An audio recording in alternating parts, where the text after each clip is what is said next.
میرے ماں کی ہم 5 بیٹیاں ہیں، صرف سنبھالی ان میں بچ جائیداد ہیں، 5 کے علاوہ تو حصے دار نہیں کرے. اصل بتائیں، اگر بھائی ماں کی اولاد میں صرف بیٹیاں ہیں بیٹے نہیں ہیں تو 2/3 حصہ بیٹیوں کو ملے گا، اور اگر شوہر زندہ ہے تو 1/4 شوہر کو ملے گا، وہ زندہ نہیں ہے تو ماں کی ماں باپ کو جائے گا، ماں کے ماں باپ کو، وہ بھی نہیں ہے تو پھر ماں کے بھائیوں کو جائے گا، یعنی بچیوں کے ماموؤں کو. تو 2/3 ان بیٹیوں کو ملے گا، باقی سارا ماموؤں کو ملے گا، اگر باقی لوگ نہیں، بچیوں کے ماموں. سورہ نساء کی آیت میں وَلَٰكِن شُبِّهَ لَهُمْ کا علمی ترجمہ کیا ہوگا؟ کیونکہ غیر مسلم اکثر کہتے ہیں کہ خدا دھوکہ دے سکتا ہے. کیا دھوکہ دے سکتا ہے؟ تم کس طرح سے؟ بھائی اللہ نے کہا کہ شُبِّهَ لَهُمْ، ان کے لیے معاملہ مشتبہ کر دیا گیا. تو یہ اللہ تعالیٰ کے لیے جائز ہے کہ کسی کی جان بچانے کے لیے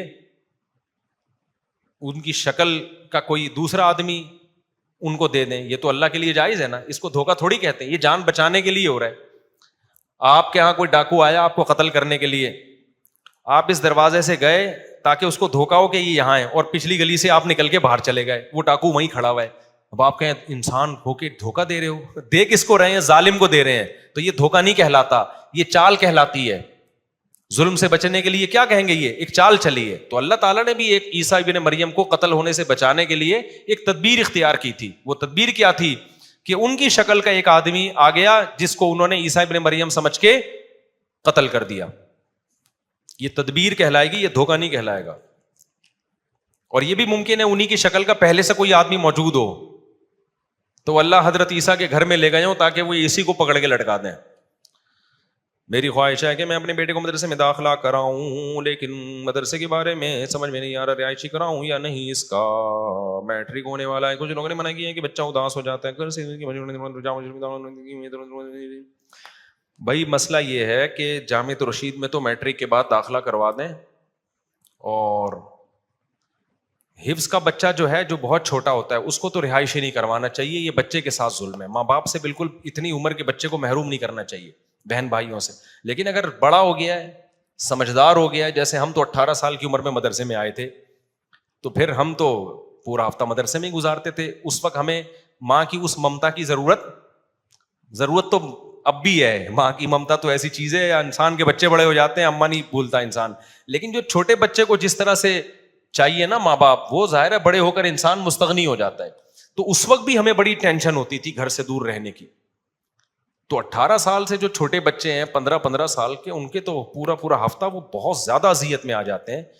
تو جو بڑے بچے ہیں 18-19 کے، وہ تو مدرسوں میں رہ سکتے ہیں، لیکن مدرسوں میں بھی دیکھنا پڑے گا کون سے مدرسے ٹھیک ہیں کون سے غلط ہیں. میں نے بتایا نا مدرسوں میں بھی بعض مدرسے نہیں ہوتے، کسی نے ویسے ہی اپنی دکانداری کے لیے 4 دیواری کھڑے کر کے بچوں کو رکھا ہوا ہوتا ہے، ان میں بچے پھر بگڑتے بھی ہیں. تو صرف اتنا کافی نہیں ہے کہ مدرسے کا لیبل لگاؤ، بلکہ حقیقت میں علماء صلحاء اس مدرسے کو چلا رہے ہوں، اطمینان ہو، تو وہاں کا ماحول جا کے دیکھیں. ورنہ پھر بچہ بگڑتا ہے مدرسے میں، اسکولوں میں بھی بگڑتا ہے، مدرسے میں بھی بگڑتا ہے.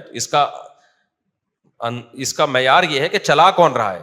اگر اچھے لوگ چلا رہے ہیں مدرسہ تو ٹھیک ہے، اور اگر برے لوگ چلا رہے ہیں تو وہ مدرسہ نہیں ہے بلکہ وہ پیسہ کمانے کا ایک ذریعہ ہے. ایسا ہوتا ہے، اس پہ میں کئی بار بیان کر چکا ہوں.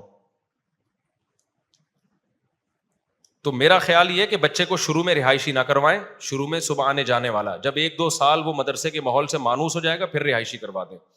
قسم کا کفارہ کیا ہے؟ 10 غریبوں کو 2 ٹائم کا کھانا کھلانا، یا 2.25 کلو گندم 10 غریبوں میں بانٹ دینا، اس طور پر کہ ہر ایک کو 2.25 کلو گندم ملے، یا اس کی قیمت، یعنی 2.25 کلو گندم کی قیمت دے دے تو 10 غریبوں میں بانٹ دے گا تو کفارہ ادا ہو جائے گا. اور بعض علماء 2.25 کہتے ہیں، تو یہ بھی ٹھیک ہے. ایک ہی غریب کو 10 دن تک کھلا دے تو بھی ٹھیک ہے، لیکن ایک ہی غریب کو 10 آدمیوں کے پیسے ایک دن میں دے دیے پھر ٹھیک نہیں ہے. سمجھتے ہیں؟ ایک غریبی کو دینا تو 10 دنوں میں ڈیوائڈ کر کے دے. کھانا بھی کھلانا ہے ایک ہی غریب کو تو 10 دنوں میں ڈیوائڈ کر کے کھلائے. اور یہ ہے کہ ایک دن میں ہی 10 غریبوں کو کھلا دے تو بھی ٹھیک ہے. اور اگر کوئی خود غریب ہے، پیسے ہی نہیں ہے غریب کو دینے کے لیے، پھر 3 روزے لگاتار رکھ لے وہ، اس طرح سے کفارہ ادا ہو جائے گا. وما علینا الا البلاغ.